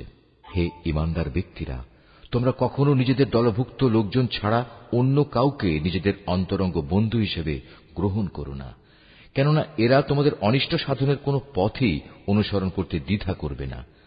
তারা তো তোমাদের ক্ষতি ও ধ্বংসই কামনা করে। তাদের জঘন্য প্রতিহিংসা ও বিদ্বেষ তাদের মুখ থেকেই এখন প্রকাশ পেতে শুরু করেছে। অবশ্য তাদের অন্তরে লুকানো হিংসা ও বিদ্বেষ বাইরের অবস্থার চাইতে মারাত্মক। আমি সব ধরনের নিদর্শনই তোমাদের সামনে খোলাখুলি বলে দিচ্ছি। তোমাদের যদি সত্যি জ্ঞান বুদ্ধি থাকে তাহলে তোমরা এ সম্পর্কে সতর্ক হতে পারবে। এরা হচ্ছে সেসব মানুষ যাদের তোমরা ভালোবাসো, কিন্তু তারা তোমাদের মোটেই ভালোবাসে না। তোমরা তো তোমাদের আগে আমার নাজেল করা সব কয়টি কিতাবের উপরও ঈমান আনো, আর তারা তো তোমাদের কিতাবকে বিশ্বাসই করে না। এ মুনাফিক লোকগুলো যখন তোমাদের সাথে সাক্ষাৎ করে তখন বলে, হ্যাঁ, আমরা তোমাদের কিতাবকে মানি। আবার যখন এরা একান্তে নিজেদের লোকদের কাছে চলে যায় তখন নিজেদের ক্রোধের বশবর্তী হয়ে এরা তোমাদের সাফল্যের ওপর নিজেদের আঙুল কামড়াতে শুরু করে। তুমি তাদের বলো, যাও, নিজেদের ক্রোধের আগুনে নিজেরাই পুড়ে মরো। অবশ্যই আল্লাহ তাআলা এ মুনাফিকদের মনের ভেতর লুকিয়ে থাকা যাবতীয় চক্রান্তমূলক বিষয় সম্পর্কে সম্যক অবগত আছেন। তাদের অবস্থা হচ্ছে, তোমাদের কোনো কল্যাণ হলে তার কারণে তাদের খারাপ লাগে, আবার তোমাদের কোনো অকল্যাণ দেখলে তারা আনন্দে ফেটে পড়ে। এ প্রতিকূল অবস্থায় যদি তোমরা ধৈর্য ধারণ করতে পারো এবং নিজেরা সাবধান হয়ে চলতে পারো তাহলে তাদের চক্রান্ত ও ষড়যন্ত্র তোমাদের কিছুই ক্ষতি করতে পারবে না। তাদের যাবতীয় কর্মকাণ্ডই আল্লাহ তাআলা পরিবেষ্টন করে আছেন। হে নবী, স্মরণ করো যখন তুমি খুব ভোরবেলায় তোমার আপনজনের কাছ থেকে বিদায় নিয়ে মোমেনদের যুদ্ধের ঘাঁটিসমূহে মোতায়েন করছিলে। তখন তুমি জানতে আল্লাহ তাআলা সবকিছু শোনেন এবং তার বান্দাদের তিনি ভালো করেই জানেন। বিশেষ করে সেই নাজুক পরিস্থিতিতে যখন তোমাদের দুটো দল মনোবল হারিয়ে ফেলার উপক্রম করে ফেলেছিল, তখন আল্লাহ তাআলাই তাদের উভয় দলের সেই ভগ্ন মনোবল জোড়া লাগাবার কাজে অভিভাবক হিসেবে মজুদ ছিলেন। আর আল্লাহর উপর যারা ঈমান আনে তাদের তো সর্বাবস্থায় তাঁর উপরে ভরসা করা উচিত। এই ভরসা করার কারণেই বদরের যুদ্ধে আল্লাহ তাআলা তোমাদের বিজয় ও সাহায্য দান করেছিলেন। অথচ তোমরা জানো তোমরা কত দুর্বল ছিলে। অতএব আল্লাহকে ভয় করো। আশা করা যায় তোমরা আল্লাহর কৃতজ্ঞতা আদায় করতে সক্ষম হবে। সে মুহূর্তের কথাও স্মরণ করো যখন তুমি মোমেনদের বলেছিলে, যুদ্ধে বিজয় লাভ করার জন্য তোমাদের মালিক যদি আসমান থেকে 3000 ফেরেশতা পাঠিয়ে তোমাদের সাহায্য করেন তাহলে তোমাদের বিজয়ের জন্য তা কি যথেষ্ট হবে না? অবশ্যই তোমরা যদি ধৈর্য ধারণ করো এবং শয়তানের চক্রান্ত থেকে বেঁচে থাকতে পারো। এ অবস্থায় তারা শত্রু বাহিনী যদি তোমাদের উপর দ্রুত গতিতে আক্রমণ করে বসে তাহলে তোমাদের মালিক প্রয়োজনে 5000 চিহ্নিত ফেরেশতা দিয়েও তোমাদের সাহায্য করবেন। এ সংখ্যাটা বলে আল্লাহ তাআলা তোমাদের জন্য একটি সুসংবাদ দিয়েছেন। নতুবা বিজয়ের জন্য তো তিনি একাই যথেষ্ট। আল্লাহ তাআলা চেয়েছেন যেন এর ফলে তোমাদের মন কিছুটা প্রশান্ত ও আশ্বস্ত হতে পারে। আর সাহায্য ও বিজয় তা তো পরাক্রান্ত প্রজ্ঞাময় আল্লাহ তাআলার পক্ষ থেকেই আসে। তিনিই সর্বজ্ঞ। আল্লাহ তাআলা এর দ্বারা কাফেরদের এক দলকে নিশ্চিহ্ন করে দিতে চান, অথবা তাদের একাংশকে তিনি এর মাধ্যমে লাঞ্ছিত করে দিতে চান, যেন তারা ব্যর্থ হয়ে যুদ্ধের ময়দান থেকে ফিরে যায়। হে নবী, এ ব্যাপারে তোমার কিছুই করার নাই। আল্লাহ তাআলা চাইলে তাদের উপর দয়া পরবশ হবেন, কিংবা চাইলে তাদের কঠোর শাস্তি দেবেন, কেননা এরা ছিল স্পষ্টত জালেম। আসমান সমূহ ও জমিনে যা কিছু আছে তার সব হচ্ছে আল্লাহ তাআলার। তিনি যাকে ইচ্ছা ক্ষমা করে দেবেন, যাকে ইচ্ছা শাস্তি দেবেন। আল্লাহ তাআলা অত্যন্ত ক্ষমাশীল ও পরম দয়ালু। হে মানুষ, তোমরা যারা ইসলামকে একটি পূর্ণাঙ্গ বিধান হিসেবে বিশ্বাস করেছ, চক্রবৃদ্ধি হারে সুদ খেও না এবং তোমরা আল্লাহ তাআলাকে ভয় করো। আশা করা যায় তোমরা কল্যাণ লাভ করতে পারবে। জাহান্নামের আগুনকে তোমরা ভয় করো, যা তৈরি করে রাখা হয়েছে তাদের জন্য যারা একে অস্বীকার করেছে। তোমরা আল্লাহ তাআলা ও তাঁর রাসূলের কথা মেনে চলো। আশা করা যায় তোমাদের উপর দয়া করা হবে। তোমরা তোমাদের মালিকের পক্ষ থেকে ক্ষমা পাওয়ার কাজে প্রতিযোগিতা করো, আর সেই জান্নাতের জন্যও প্রতিযোগিতা করো যার প্রশস্ততা আকাশ ও পৃথিবী সমান। আর এই বিশাল জান্নাত প্রস্তুত করে রাখা হয়েছে সেসব ভাগ্যবান লোকদের জন্য যারা আল্লাহকে ভয় করে। সচ্ছল হোক কিংবা অসচ্ছল, সর্বাবস্থায় যারা আল্লাহর পথে নিজেদের ধন সম্পদ ব্যয় করে, যারা নিজেদের ক্রোধ সংবরণ করে এবং মানুষের অপরাধসমূহ যারা ক্ষমা করে দেয়। আসলে ভালো মানুষদের আল্লাহ তাআলা হামেশাই ভালোবাসেন। ভালো মানুষ হচ্ছে তারা যারা কখনো কোনো অশ্লীল কাজ করে ফেললে কিংবা এর দ্বারা নিজেদের উপর নিজেরা জুলুম করে বসলে সাথে সাথেই আল্লাহকে স্মরণ করে এবং গুনাহের জন্য আল্লাহর ক্ষমা প্রার্থনা করে। কেননা আল্লাহ তাআলা ছাড়া আর কে আছে যে তাদের গুনাহ মাফ করে দিতে পারে? তদুপরি এরা জেনে বুঝে নিজেদের গুনার উপর অটল হয়েও বসে থাকে না। এই সে বৈশিষ্ট্যমণ্ডিত মানুষগুলো, মালিকের পক্ষ থেকে তাদের প্রতিদান হবে আল্লাহ তাআলা তাদের ক্ষমা করে দেবেন, আর তাদের এমন এক জান্নাত দেবেন যার তলদেশ দিয়ে ঝর্ণাধারা বইতে থাকবে। এ জান্নাতে নেককার লোকেরা অনন্তকাল ধরে অবস্থান করবে। সৎ কর্মশীল ব্যক্তিদের জন্য আল্লাহর পক্ষ থেকে কত সুন্দর প্রতিদানের ব্যবস্থা রাখা হয়েছে। তোমাদের আগেও বহু জাতির বহু উদাহরণ ছিল যা এখন অতীত হয়ে গেছে। সুতরাং এদের পরিণতি দেখার জন্য তোমরা পৃথিবীতে ঘুরে বেড়াও এবং দেখো আল্লাহ তাআলা ও তাঁর বিধান মিথ্যা প্রতিপন্নকারীদের পরিণতি কি হয়েছিল। বস্তুত এটি হচ্ছে মানব জাতির জন্য একটি সুস্পষ্ট ব্যাখ্যা, এবং আল্লাহ তাআলাকে যারা ভয় করে এটি তাদের জন্য একটি সুস্পষ্ট পথ নির্দেশ ও সদুপদেশ বই কিছুই নয়। তোমরা হতোদ্যম হও না, চিন্তিত হও না। তোমরা যদি সত্যিকার অর্থে ঈমানদার হও তাহলে তোমরাই বিজয়ী হবে। তোমাদের উপর যদি কোনো সাময়িক আঘাত আসে এতে মনক্ষুণ্ণ হবার কি আছে? এ ধরনের আঘাত তো তাদের উপরও এসেছে। আর এভাবেই আমি মানুষের মাঝে তাদের উত্থান পতনের দিনগুলো পালাক্রমে অদল বদল করাতে থাকি, যাতে করে আল্লাহ তাআলা এ কথাটা জেনে নিতে পারেন যে কে সত্যিকার অর্থে আল্লাহর উপর ঈমান রাখে, এবং এর মাধ্যমে তোমাদের মাঝখান থেকে কিছু শহীদও আল্লাহ তাআলা তুলে নিতে চান। মূলত আল্লাহ তাআলা কখনো জালেমদের পছন্দ করেন না। এর মাধ্যমে তিনি মূলত ঈমানদার বান্দাদের পরিশুদ্ধ করে কাফেরদের নাস্তানাবুদ করে দিতে চান। তোমরা কি মনে করো তোমরা এমনি এমনি বেহেশতে প্রবেশ করে যাবে? অথচ আল্লাহ তাআলা পরীক্ষার মাধ্যমে একথা জেনে নেবেন না যে কে তাঁর পথে জিহাদ করতে প্রস্তুত হয়েছে এবং কে এ বিপদে কঠোর ধৈর্য ধারণ করতে পেরেছে? তোমরা মৃত্যুর মুখোমুখি হওয়ার আগে থেকেই তা কামনা করছিলে, আর এখন তো দেখতে পাচ্ছ তোমরা নিজেদের চর্ম চোখে। মুহাম্মদ একজন রসূল ছাড়া অতিরিক্ত কিছুই নয়। তার আগেও বহু রসূল গত হয়ে গেছে, তারা সবাই মৃত্যু মুখে পতিত হয়েছে। তাই সে যদি আজ মরে যায় অথবা তাকে যদি কেউ মেরে ফেলে, তাহলে তোমরা কি তার আনিত হেদায়েত থেকে মুখ ফিরিয়ে নেবে? আর যে ব্যক্তি এ থেকে মুখ ফিরিয়ে নেয় সে কখনো আল্লাহর দ্বীনের কোন রকম ক্ষতি সাধন করতে পারবে না। আল্লাহ তাআলা অচিরেই কৃতজ্ঞ বান্দাদের প্রতিফল দান করবেন। কোন প্রাণী আল্লাহর সিদ্ধান্ত ও অনুমতি ছাড়া মরবে না।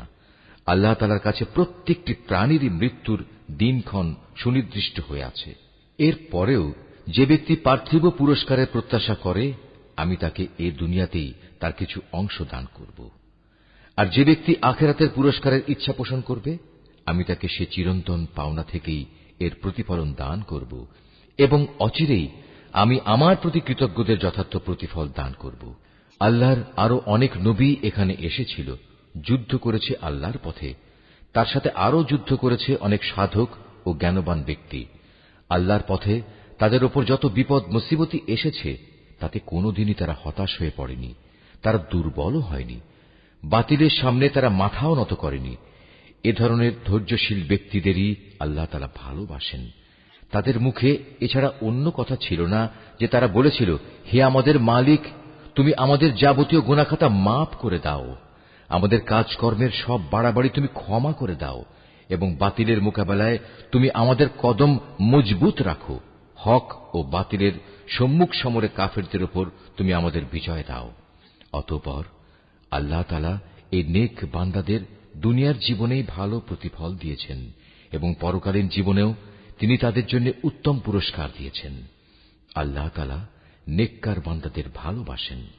হে মানুষ, তোমরা যারা আল্লাহর উপর ঈমান এনেছো, তোমরা যদি কথায় কথায় এই কাফেরদের অনুসরণ করতে শুরু করো, তাহলে এরা তোমাদের ঈমান পূর্ববর্তী জাহেলিয়াতের অবস্থায় ফিরিয়ে নিয়ে যাবে। ফলে তোমরা নিদারুণভাবে ক্ষতিগ্রস্ত হয়ে পড়বে।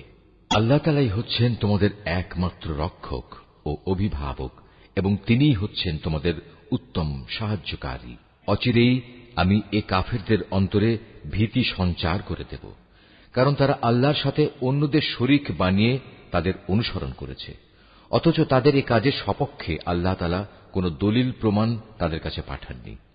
এদের শেষ গন্তব্যস্থল হচ্ছে জাহান্নামের আগুন। জালেমদের বাসস্থান এই জাহান্নাম কত নিকৃষ্ট! ওহদের ময়দানে আল্লাহ তাআলা তোমাদের যে সাহায্য দেওয়ার প্রতিশ্রুতি দিয়েছিলেন তা তিনি পালন করেছেন। যুদ্ধের প্রথম দিকে তোমরা আল্লাহর অনুমতি ও সাহায্য নিয়ে তাদের নির্মূল করে যাচ্ছিলে। পরে যখন তোমরা সাহস ও মনোবল হারিয়ে ফেললে এবং আল্লাহর রসুলের বিশেষ একটি আদেশ পালনের ব্যাপারে মতপার্থক্য শুরু করে দিলে, এমনকি আল্লাহর রসুল যখন তোমাদের ভালোবাসার সেই জিনিস তথা আসন্ন বিজয় দেখিয়ে দিলেন, তারপরেও তোমরা তার কথা অমান্য করে তার বলে দেয়া স্থান ছেড়ে চলে গেলে। তোমাদের কিছু লোক ঠিক তখন বৈষয়িক ফায়দা হাসিলে ব্যস্ত হয়ে পড়ল। তখনও তোমাদের কিছু লোক পরকালের কল্যাণী চাইতে থাকল। অতঃপর আল্লাহ তাআলা এর দ্বারা তোমাদের ঈমানের পরীক্ষা নিতে চাইলেন এবং তা থেকে তোমাদের অন্যদিকে ফিরিয়ে দিলেন। অতঃপর আল্লাহ তাআলা তোমাদের মাফ করে দিলেন। আল্লাহ তাআলা হামেশাই ঈমানদারদের উপর দয়াবান।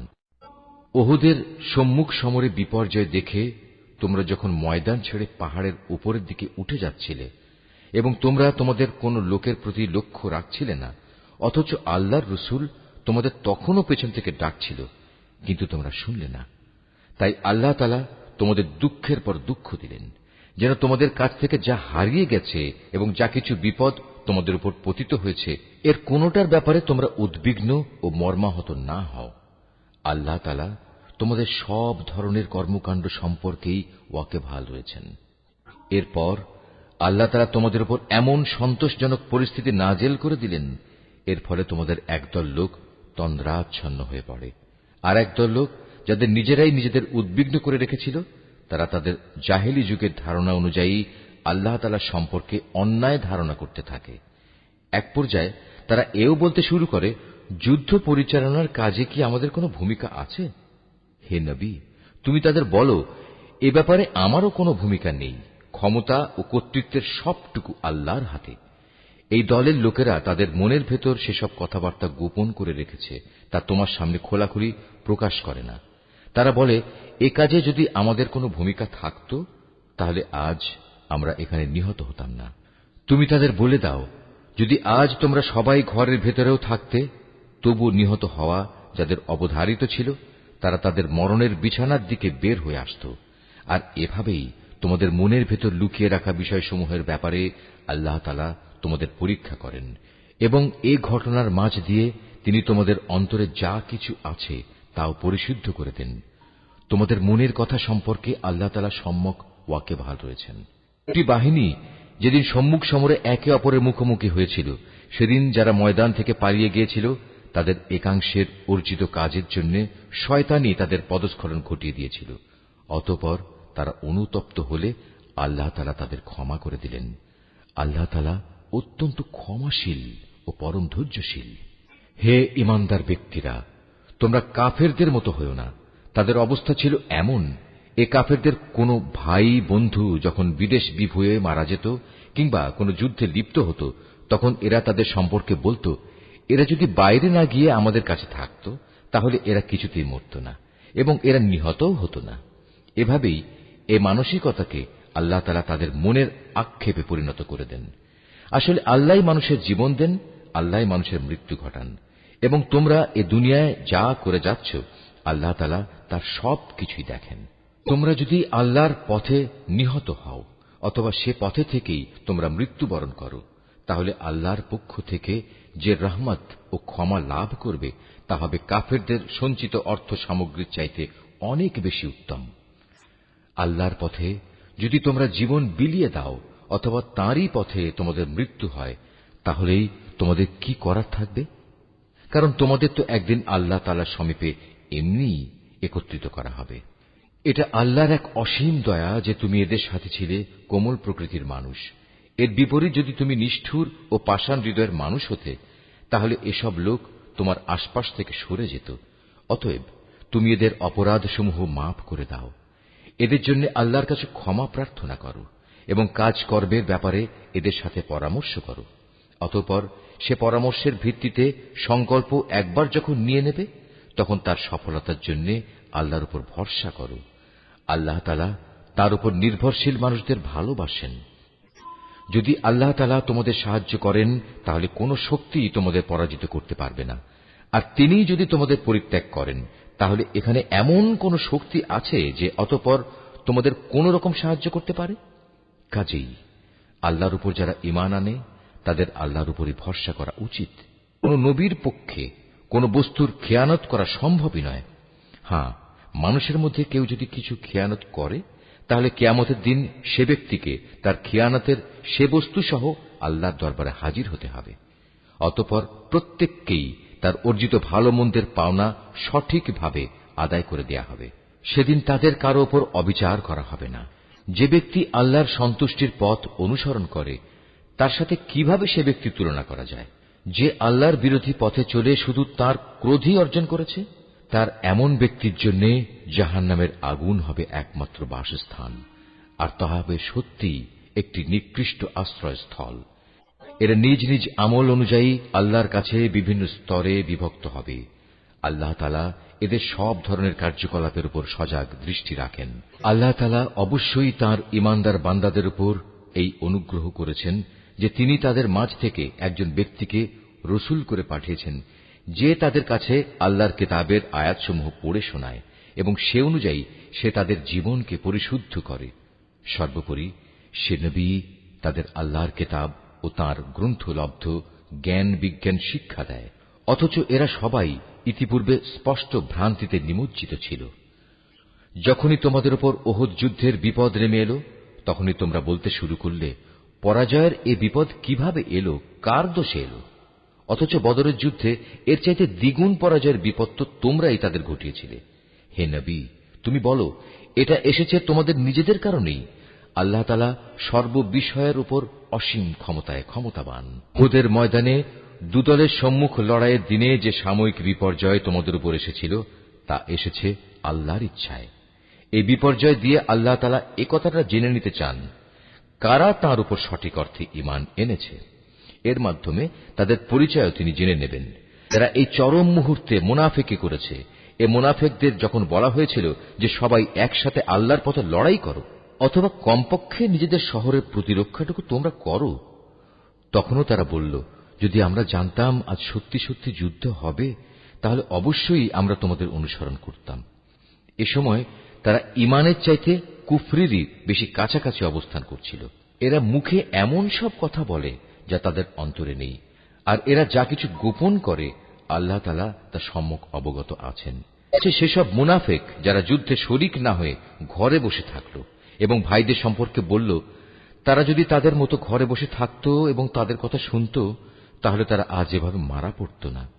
হে নবী, তুমি এ মুনাফিকদের বলো, যদি তোমরা সত্যবাদী হও, তাহলে তোমাদের থেকে মৃত্যু সরিয়ে দাও।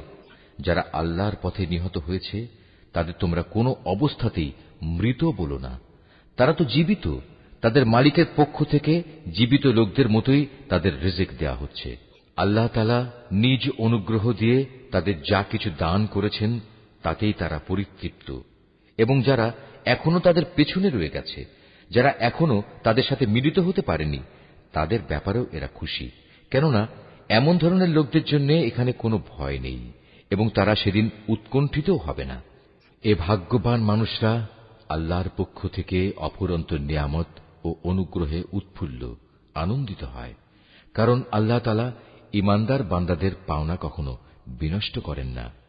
এত বড় আঘাত আসার পরেও যারা আবার আল্লাহ তাআলা ও তার রসূলের ডাকে সাড়া দিয়েছে এবং তাদের মধ্যে আরো যারা নেক কাজ করেছে, সর্বোপরি সর্বদা যারা আল্লাহকে ভয় করে চলেছে, এদের সবার জন্য রয়েছে মহাপুরস্কার। যাদের মানুষেরা যখন বলল, তোমাদের বিরুদ্ধে কাফেরদের এক বিশাল বাহিনী জামায়াত হয়েছে, অতএব তোমরা তাদের ভয় করো, এ বিষয়টাই যারা যথার্থ ঈমানদার তাদের ঈমান আরো বাড়িয়ে দিল। তারা বলল, আল্লাহ তাআলাই আমাদের জন্য যথেষ্ট এবং তিনিই হলেন উত্তম কর্মবিধায়ক। অতঃপর আল্লাহর নেয়ামত ও অনুগ্রহ নিয়ে এরা এমন ভাবে ফিরে এলো যে কোন প্রকার অনিষ্টই তাদের স্পর্শ করতে পারল না। এরা আল্লাহর সন্তুষ্টির পথই অনুসরণ করল। বস্তুত আল্লাহ তাআলা মহা অনুগ্রহশীল। এই হচ্ছে তোমাদের প্ররোচনা দানকারী শয়তান। তারা শত্রুপক্ষের অতিরঞ্জিত শক্তির কথা বলে তাদের আপনজনদের ভয় দেখাচ্ছিল। তোমরা কোনো অবস্থায় তাদের এ হুমকিকে ভয় করবে না, বরং আমাকেই ভয় করো যদি তোমরা সত্যিকার অর্থে ঈমানদার হও। হে নবী, যারা দ্রুত গতিতে কুফরির পথে এগিয়ে যাচ্ছে তাদের কর্মকাণ্ড যেন তোমাকে চিন্তান্বিত না করে। তারা কখনো আল্লাহর বিন্দুমাত্র কোনো ক্ষতি সাধন করতে পারবে না। মূলত আল্লাহ তাআলা এদের জন্য পরকালে পুরস্কারের কোনো অংশই রাখতে চান না। তাদের জন্য অবশ্যই কঠিন আযাব রয়েছে। যারা ঈমানের বদলে কুফরি খরিদ করে নিয়েছে তারা আল্লাহর কোনোই ক্ষতি করতে পারবে না। এদের জন্য মর্মান্তিক শাস্তির বিধান রয়েছে। কাফেররা যেন এটা কখনো মনে করে না যে আমি যে তাদের ঢিল দিয়ে রেখেছি এটা তাদের জন্য কল্যাণকর হবে। আসলে আমি তো তাদের অবকাশ দিচ্ছি যেন তারা তাদের গুনাহের বোঝা আরো বাড়িয়ে নিতে পারে। আর তোমাদের মধ্যে তাদের জন্য প্রস্তুত রয়েছে লাঞ্ছনাদায়ক আযাব। আল্লাহ তাআলা কখনো তার ঈমানদার বান্দাদের তোমরা বর্তমানে যে ভালো মন্দে মিশানো অবস্থার উপর আছো এর উপর ছেড়ে দিতে চান না, যতক্ষণ না তিনি সৎ লোকদের অসৎ লোকদের থেকে আলাদা করে দেবেন। একইভাবে এটা আল্লাহ তাআলার কাজ নয় যে তিনি তোমাদের অদৃশ্য জগতের খোঁজ খবরের উপর কিছু অবহিত করবেন। তবে আল্লাহ তাআলা তার রসুলদের মাঝ থেকে যাকে চান তাকে বিশেষ কোনো কাজের জন্য বাছাই করে নেন। অতঃপর তোমরা আল্লাহ তাআলা ও তার রসুলদের উপর বিশ্বাস স্থাপন করো। তোমরা যদি আল্লাহর উপর যথাযথভাবে ঈমান আনো এবং নিজেরা সাবধান হয়ে চলতে পারো তাহলে তোমাদের জন্য মহা পুরস্কার রয়েছে। আল্লাহ তাআলা নিজের অনুগ্রহ দিয়ে তাদের যে প্রাচুর্য দিয়েছেন, যারা তা আল্লাহর পথে ব্যয় করতে কার্পণ্য করে তারা যেন কখনো এটা মনে না করে এটা তাদের জন্য কোনো কল্যাণকর কিছু হবে না। আসলে এই কৃপণতা তাদের জন্য খুবই অকল্যাণকর। কার্পণ্য করে তারা যা জমা করেছে অচিরেই কিয়ামতের দিন তা দিয়ে তাদের গলায় বেড়ি পরিয়ে দেয়া হবে। আসমান সমূহ ও জমিনের উত্তরাধিকার তো আল্লাহ তাআলার, আর তোমাদের প্রতিটি কার্যকলাপ সম্পর্কে আল্লাহ তাআলা বিশেষভাবে অবগত রয়েছেন। আল্লাহ তাআলা সেই ইহুদি লোকদের কথা ভালো করেই শুনেছেন যখন তারা বিদ্রূপ করে বলেছিল, হ্যাঁ আল্লাহ তাআলা অবশ্যই গরীব আর আমরা হচ্ছি ধনী। তারা যা কিছু বলে তা আমি তাদের হিসেবের খাতায় লিখে রাখব। আমি আরো লিখে রাখব অন্যায়ভাবে তাদের নবীদের হত্যা করার বিষয়টিও। সেদিন আমি তাদের বলবো, এবার এই জাহান্নামের স্বাদ উপভোগ করো। এ আযাব হচ্ছে তোমাদের নিজেদেরই হাতের কামাই যা তোমরা আগেই এখানে পাঠিয়েছ। আল্লাহ তাআলা কখনো তার নিজ বান্দাদের প্রতি অবিচারক নন। যারা বলে স্বয়ং আল্লাহ তাআলাই তো আমাদের আদেশ দিয়েছেন যেন আমরা কোন রসুলের উপর ঈমান না আনি যতক্ষণ না সে আমাদের জন্য এমন একটা কোরবানি এনে হাজির করবে যা গায়েব থেকে এক আগুন এসে খেয়ে ফেলবে। হে মুহাম্মদ, তুমি তাদের বলো, হ্যাঁ আমার আগেও তোমাদের কাছে বহু নবী রসুল এসেছে, তারা সবাই উজ্জ্বল নিদর্শন নিয়েই এসেছিল। তোমরা আজ যে কথা বলছো তা সহই তো তারা এসেছিল। তা সত্ত্বেও তোমরা তাদের হত্যা করলে কেন? আজ যদি তোমরা এতই সত্যবাদী হও তাহলে কেন এসব আচরণ করলে? হে মুহাম্মদ, এরা যদি তোমাকে অস্বীকার করে তাহলে এ নিয়ে তুমি উদ্বিগ্ন হও না, কারণ তোমার আগেও এমন বহু নবী রসুল নবুয়তের সুস্পষ্ট দলিল প্রমাণ ও আল্লাহর কাছ থেকে নাজিল করা হেদায়েতের দীপ্তিমান গ্রন্থমালা নিয়ে এসেছিল। তাদেরও এমনি ভাবেই অস্বীকার করা হয়েছিল। প্রত্যেক প্রাণীকেই মরণের স্বাদ ভোগ করতে হবে। অতঃপর তোমাদের জীবনভর কামাইয়ের প্রতিফল কিয়ামতের দিন আদায় করে দেয়া হবে। যাকে জাহান্নামের আগুন থেকে বাঁচিয়ে দেয়া হবে এবং জান্নাতে প্রবেশ করানো হবে, সেই হবে সফল ব্যক্তি। মনে রেখো, এই যে পার্থিব জীবন তা বাহ্যিক ছলনার মাল সামানা ছাড়া আর কিছুই নয়। হে ঈমানদার ব্যক্তিরা, নিশ্চয়ই জানমালের ক্ষতি সাধনের মাধ্যমে তোমাদের পরীক্ষা নেওয়া হবে। এ পরীক্ষা দিতে গিয়ে তোমরা অবশ্যই তোমাদের পূর্ববর্তী সম্প্রদায় যাদের কাছে আল্লাহর কিতাব নাজিল হয়েছিল এবং যারা আল্লাহর সাথে অন্যদের শরীক করেছে তাদের উভয়ের কাছ থেকে অনেক কষ্টদায়ক কথাবার্তা শুনবে। এ অবস্থায় তোমরা যদি কঠোর ধৈর্য ধারণ করো এবং আল্লাহকে ভয় করে চলো, তাহলে তা হবে অত্যন্ত বড় ধরনের এক সাহসিকতার ব্যাপার। স্মরণ করো, যখন আল্লাহ তাআলা এই কিতাবধারী ব্যক্তিদের কাছ থেকে প্রতিশ্রুতি গ্রহণ করেছিলেন, তিনি তাদের বলেছিলেন, তোমরা একে মানুষদের কাছে বর্ণনা করবে এবং একে তোমরা গোপন করবে না। কিন্তু তারা এ প্রতিশ্রুতি নিজেদের পেছনে ফেলে রাখল এবং অত্যন্ত অল্প মূল্যে তা বিক্রি করে দিল। বড়ই নিকৃষ্ট ছিল যেভাবে তারা সে বেচাকেনার কাজটি করল। এমন সব লোকদের ব্যাপারে তুমি কখনো ভেবো না, যারা নিজেরা যা করে তাতে আনন্দ প্রকাশ করে, আবার নিজেরা যা কখনো করেনি তার জন্য প্রশংসিত হতে ভালোবাসে। তুমি কখনো ভেবো না যে এরা বুঝি আল্লাহর আযাব থেকে অব্যাহতি পেয়ে গেছে। মূলত এদের জন্য আল্লাহর পক্ষ থেকে যন্ত্রণাদায়ক শাস্তির ব্যবস্থা নির্ধারণ করে রাখা হয়েছে। আসমান সমূহ ও জমিনের সার্বভৌমত্ব এককভাবে আল্লাহর জন্য। আল্লাহ তাআলাই সবকিছুর উপর পূর্ণ ক্ষমতাবান। নিঃসন্দেহে আসমান সমূহ ও জমিনের নিখুঁত সৃষ্টি এবং দিবারাত্রির আবর্তনের মধ্যে জ্ঞানবান লোকদের জন্য প্রচুর নিদর্শন রয়েছে। এই জ্ঞানবান লোক হচ্ছে তারা, যারা দাঁড়িয়ে, বসে এবং শুয়ে সর্বাবস্থায় আল্লাহ তাআলাকে স্মরণ করে এবং আসমান সমূহ ও জমিনের এই সৃষ্টি নৈপুণ্য সম্পর্কে চিন্তা গবেষণা করে এবং স্বতঃস্ফূর্তভাবে তারা বলে ওঠে, হে আমাদের মালিক, সৃষ্টি জগতের কোনো কিছুই তুমি অযথা বানিয়ে রাখোনি, তোমার সত্তা অনেক পবিত্র। অতএব তুমি আমাদের জাহান্নামের কঠিন আযাব থেকে নিষ্কৃতি দাও। হে আমাদের মালিক, যাকেই তুমি জাহান্নামের আগুনে প্রবেশ করাবে অবশ্যই তাকে তুমি অপমানিত করবে, আর সেই অপমানের দিনে জালেমদের জন্য কোন রকম সাহায্যকারী থাকবে না। আমাদের মালিক, আমরা শুনতে পেয়েছি একজন আহ্বানকারী মানুষদের ঈমানের দিকে ডাকছে। সে বলছিল, হে মানুষেরা, তোমরা তোমাদের মালিক আল্লাহর উপর ঈমান আনো। হে মালিক, সেই আহ্বানকারীর কথায় অতঃপর আমরা ঈমান এনেছি। হে আমাদের মালিক, তুমি আমাদের অপরাধসমূহ ক্ষমা করে দাও, হিসাবের খাতা থেকে আমাদের দোষ ত্রুটি ও গুনাহসমূহ মুছে দাও। সর্বশেষে তোমার নেক লোকদের সাথে তুমি আমাদের মৃত্যু দাও। আমাদের মালিক, তুমি তোমার নবী রাসূলদের মাধ্যমে যেসব পুরস্কারের প্রতিশ্রুতি দিয়েছ তা আমাদের পূর্ণ করে দাও এবং কিয়ামতের শেষ বিচারের দিন তুমি আমাদের অপমানিত করো না। নিশ্চয়ই তুমি কখনো ওয়াদার বরখেলাপ করো না। অতএব তাদের মালিক এই বলে তাদের আহ্বানে সাড়া দিলেন যে, আমি নরনারী নির্বিশেষে তোমাদের কোনো কাজ কখনো বিনষ্ট করব না। আমি সবার কাজের বিনিময় দেব এবং তোমরা তো একে অপরেরই অংশ। অতএব তোমাদের মাঝে যারা নিজেদের ভিটেমাটি ছেড়ে হিজরত করেছে এবং যারা নিজেদের জন্মভূমি থেকে বিতাড়িত হয়েছে, আমারই পথে যারা নির্যাতিত হয়েছে, সর্বোপরি যারা আমার জন্য লড়াই করেছে এবং আমারই জন্য জীবন দিয়েছে, আমি তাদের গুনাহসমূহ মাফ করে দেব। অবশ্যই আমি এদের এমন জান্নাতে প্রবেশ করাব যার তলদেশ দিয়ে ঝর্ণাধারা বইতে থাকবে। এ হচ্ছে তাদের জন্য আল্লাহ তাআলার পক্ষ থেকে পুরস্কার, আর আল্লাহ তাআলার কাছেই তো রয়েছে উত্তম পুরস্কার।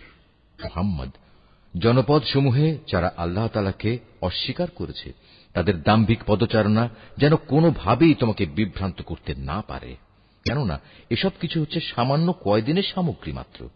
অতঃপর তাদের সবারই অনন্ত নিবাস হবে জাহান্নাম, আর জাহান্নাম হচ্ছে নিকৃষ্টতম আবাসস্থল।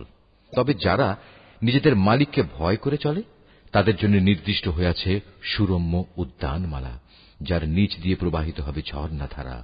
সেখানে তারা অনাদিকাল থাকবে।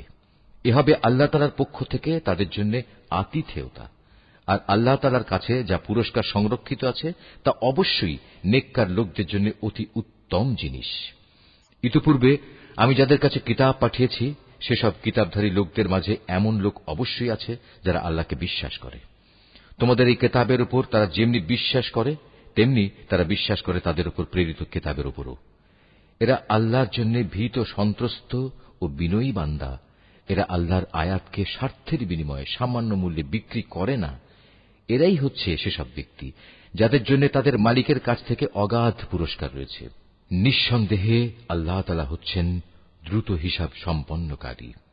হে মোমেনরা, তোমরা ধৈর্য ধারণ করো। এ কাজে একে অপরের সাথে প্রতিযোগিতা করো, শত্রুর মোকাবেলায় সদা সুদৃঢ় থেকো, একমাত্র আল্লাহকেই ভয় করো।